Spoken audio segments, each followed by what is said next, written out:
South ఇండియాలోనే అతి తక్కువ ధరలకే నాణ్యమైన రత్నాలని అందించే ఏకైక సంస్థ 6JVR.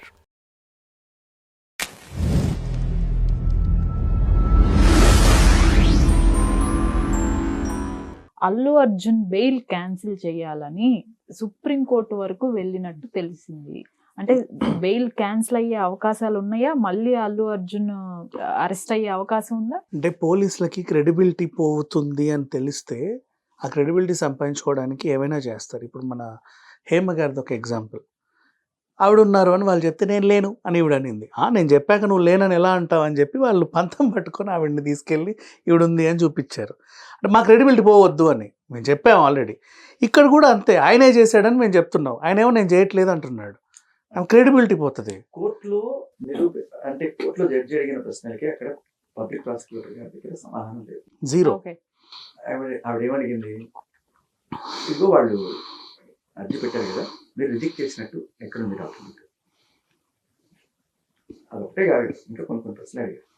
సో అటువైపు కావాల్సిన రీజనబుల్ సమాధానం రాకపోగా నాకు కొంత టైం కావాలి అని ఆయన అడిగినప్పుడు నిరంజన్ రెడ్డి గారు ఇంకో మాట కూడా అన్నారు, పోలీసులు కింద జరిగినప్పుడు అట్లా లేరు, పైన అల్లు అర్జున్ దగ్గర ఉన్నారు, ఆయన చూడడానికి వెళ్ళారా, ఇంకేం చేస్తున్నారు, ఉండాల్సిన చోట లేకుండా ఇక్కడ ఉన్నారు, వాళ్ళు కూడా అల్లు అర్జున్ చూడడానికి వెళ్ళారు అని చెప్పి చలో అందరు నవ్వుకున్నారు కూడా.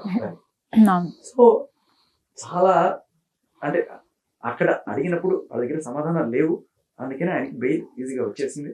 ఆ బెయిల్ కాపీలు కూడా ఆవిడ రాయడం జరిగింది శ్రీదేవి గారు. బట్ ఇప్పుడు కోర్టులో చెప్పుకోలేకపోయాం, కనీసం మీడియా ముందనే చెప్పుకున్నాను.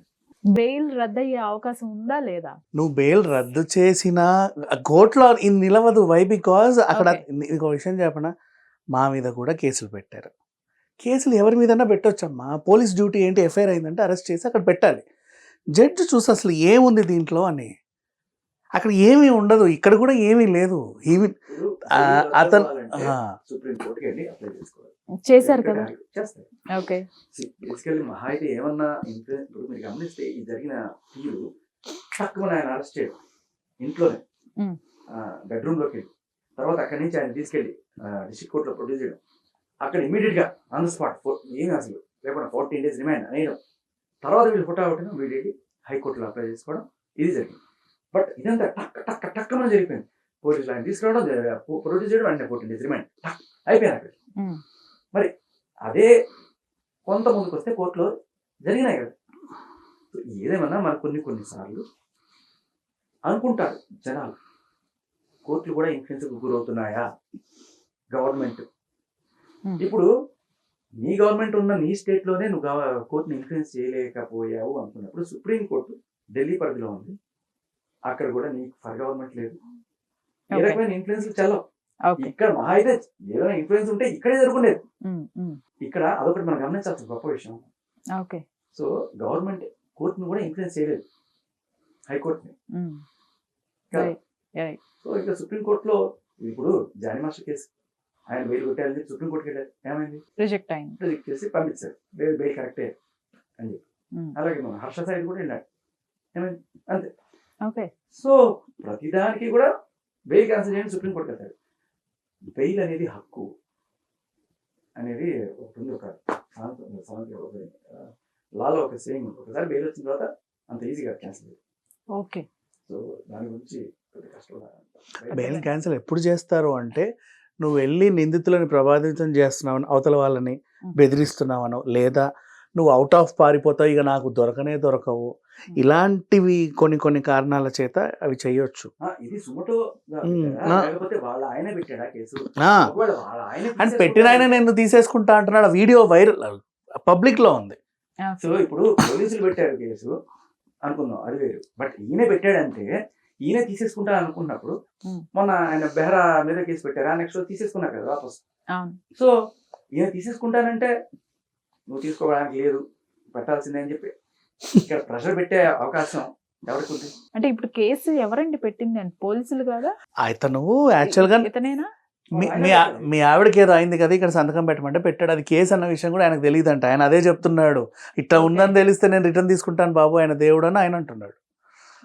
ఇక్కడ సంతకం పెట్టమంటే పెట్టాడు, అది కేసు, అది ఎఫ్ఐఆర్, అది అది తెలిస్తే అది పెట్టేవాడు కూడా కాదు బేసికలీ.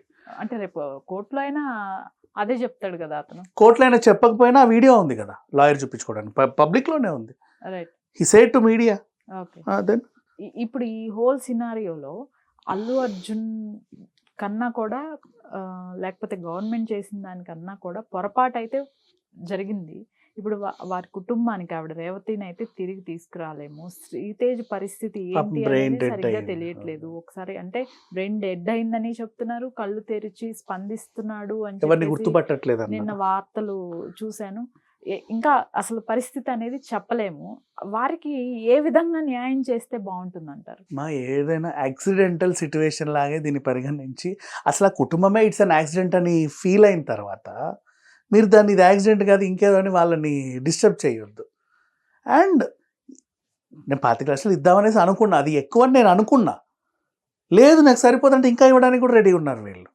వాళ్ళని త్రూ అవుట్ చూసుకోవడానికి కూడా వీళ్ళు రెడీగా ఉన్నారు. ప్రాబ్లం ఏం లేదు, ఫుల్ ప్లెజ్. అండ్ వాళ్ళ నాన్న కూడా వెళ్ళారు నిన్న, అరవింద్ గారు కూడా వెళ్ళి చూసి వచ్చారు. పీపుల్ ఆర్ సూపర్వైజింగ్ ఎప్పటికప్పుడు. ఆయన ఒక మాట, ఆయనకనే ధైర్యం రాలేదేమో వాళ్ళ హస్బెండ్కి. అంత బీడ్ అక్కడ ఉన్నప్పుడు, మా ఆవిడని అంతమంది తొక్కేస్తున్నప్పుడు రక్షించాల్సిన వాళ్ళు ఎవరు? ఎక్కడికి పోయారు వాళ్ళు? వాళ్ళు కూడా సినిమా చూస్తున్నారా, లేకపోతే ఎక్కడున్నారు? ఆయన బాధ్యత, ఐ మీన్ ఒక పౌరుడిగా మా ఆవిడ అక్కడికి వచ్చింది, సినిమా చూడడానికి వచ్చింది, లేకపోతే చూడడానికి వచ్చింది, తొక్కిసార్లు చనిపోయింది అనుకుంటే ఎవరిని అడుగుతారు? ఆయన ఎవరిని అడగాలి? ఒక పౌరుడు ప్రభుత్వాన్ని అడగాలి, పోలీసులను అడగాలి కదా. అడిగితే ఓకే ఆయన వల్ల చనిపోయింది కాబట్టి ఆయన మీద కేసు పెడతాం కాదు కదా. మీరేం చేస్తున్నారు సార్ పోలీసులు? మా ఆవిడని అక్కడ తొక్కి చంపేస్తుంటే మీరు ఏం చేశారు సార్? అక్కడ ఎవరు సార్? ఎక్కడ పోయారు సార్ మీరు? ఇప్పుడు వచ్చి ఆయన వచ్చారు కాబట్టి, ఈయన వచ్చారు కాబట్టి మీరు ఎక్కడ పోయారు సార్? కానిస్టేబుల్ ఎక్కడ పోయారు సార్? అంతమంది మీద లాఠీ చార్జ్ చేస్తున్నారు కదా, మా ఆవిడని ఎలా కాపాడలేకపోయారు సార్? అంటే యాక్సిడెంట్ సార్ అని ఒక మాట అనొచ్చు కదా. వాళ్ళు ఏం చెప్తున్నారు? ఆయన ఎక్కడో అక్కడ రావడం వల్ల, అక్కడ వేయడం వల్ల. ఆయన అడగాల్సినది జనరల్లో ఉన్న క్వశ్చన్ కూడా అదే, ఏమయ్యారు ఆ టైంలో పోలీసు? అయితే ఇప్పుడు చనిపోయిన తర్వాత వాళ్ళ తప్పు వీళ్ళ తప్పు కదా, ఆ క్షణంలో నువ్వు అక్కడ ఉండి సేవ్ చేస్తుండాల్సింది కదా. అయితే ఫైనల్ వన్ లాస్ట్ క్వశ్చన్ అండి. అక్కడ ఉండి సేవ్ చేయాల్సిన బాధ్యత ఎవరమ్మా? Allu Arjun constable? Simple question. ఆవిడ తొక్కిసాటకు గురైనప్పుడు అక్కడ ఉండి సేవ్ చేయాల్సిన బాధ్యత పోలీసే, అల్లు అర్జున్. అండ్ నెక్స్ట్ మనిషిని తొక్కి కదా చంపారు, స్పర్శ తెలియట్లేదా? నువ్వు గొంతు తొక్కావా, ఇంకెక్కడన్నా తొక్కావా, ఆ పిల్లోడిని తొక్కావు, తొక్కుతూనే ఉన్నావా, మరుస్తూ ఉంది, అన్నా తొక్కకండి అన్నా అని. సీసీటీవీ ఫుటేజ్లో వాళ్ళని తీసుకొస్తే ఉద్దేశపూర్వకంగా జరిగిందా లేకపోతే యాక్సిడెంటల్ జరిగిందా తెలిసిందిగా. అడగబోతున్నాను. అంటే సీసీటీవీ ఫుటేజ్ చాలా వరకు బయట లాలా. వచ్చినాయి కానీ ఇది రాలా, ఇది మాత్రం రాలేదు. అంటే వాళ్ళు ఏ సిచ్యువేషన్ లో ఎలా తొక్కావు నువ్వు ఇట్లా మెడ మీద కాలేసి? ఎక్కడ జరిగింది, ఏ టైంలో మా జరిగింది? వెపన్ అయితే కాదు, గన్ను కాదు, ఒకసారి షూట్ చేస్తే చచ్చేలాగా, కత్తి కాదు. ఆ ఫుటేజ్ అయితే బయట పెట్టడం జరగలేదు. ఎందుకంటే ఇవన్నీ బయటకు వచ్చినప్పుడు అది కూడా బయటికి రావాలి కదా, అదెందుకు బయటికి రావట్లేదు? కరెక్ట్ తొక్కిన చోటే కెమెరా లేదా? ఇప్పుడు చెప్పాల్సింది ఏంటంటే అమ్మా, నేను అందరికి ఒక మాట చెప్తాను. మన భారతదేశంలో 100 కోట్ల మంది జనాభా ఉన్నారు. అందరికీ పోలీసులు సెక్యూరిటీ ఇచ్చేంత స్టాఫ్ లేదు. అవును. కాబట్టి వాళ్ళని కూడా మనం తప్పు పట్టదు, మన జాగ్రత్త మనం తీసుకోవాలి. సో రేపు పుష్ప కాకపోతే ఇంకోటి వస్తుంది, పుష్ప 3 వస్తుందో ఇంకోటి వస్తుంది. ఇలా మాత్రం ఆపుకోలేక వెళ్ళిపోయి, ఎస్పెషల్లీ లేడీస్, చిన్నపిల్లలు, అట్లీస్ట్ ఆ ఒక్కరోజైనా సరే కొంచెం వీళ్ళు తక్కాక వెళ్ళండి, దయచేసి ప్రాణాల మీదకి తెచ్చుకోకండి. ఈ మాట చెప్పండి అందరూ, ఇది చెప్పండి. ఈ ఆత్రం తగ్గించుకోండి, ప్రాణాలు అనేది చాలా ఇంపార్టెంట్ అంతే.